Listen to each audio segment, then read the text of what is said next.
I'll use your first half minute. Not part of the deal, but good shot. All right, Ms. Frank. I just want to remind the chairman that our president is trying to accept a $400 million plane from a country that funds Hamas. Okay. With that said, this has been a bad day for the women. You've already nixed education and birth control. I do want to ask you about women, peace, and security. That's an act that President Trump signed into law. You were a co-sponsor. Also, the WE Act, which is an economic empowerment act that was actually championed by Ivanka Trump.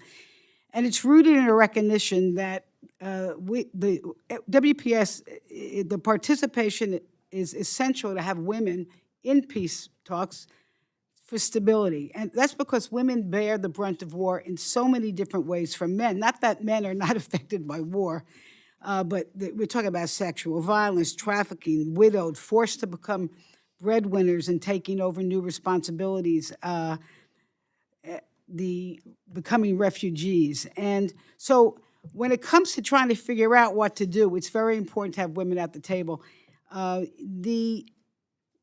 The office, the Secretary's office have had what's called the Office of Global Women's Issues in order to implement this law.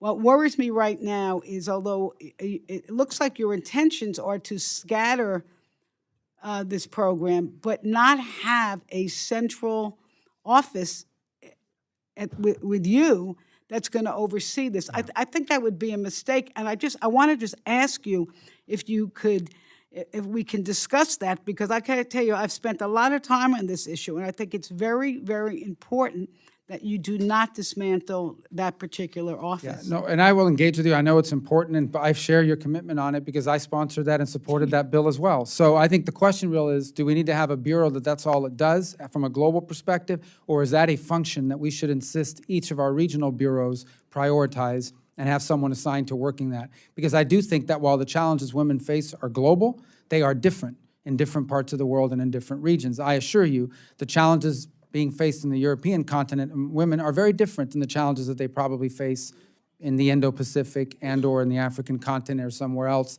And so I think that what I'm trying to paraphrase what you're saying is you want to make sure that the issue doesn't lose focus because it no longer has a centralized office. I hope I can convince you by interacting with you that we can stay committed to the goal, but do so at the regional, making it a regional priority as opposed to a one-size goal. Okay, well, I hope we can agree to this, because I don't want you to lose your staff, and I don't want you to lose your staff on all these programs until we can together work and see what's best moving our country forward. And with that, I'm just going to put some letters into the record, Mr. Chair. We have a bunch of questions for you. I know you've been traveling. I hope you can get to them, and if I could put them Absolutely, without objection. Thank you. Thank the We ranking look member, forward to working with thank you. you for sticking to the clock.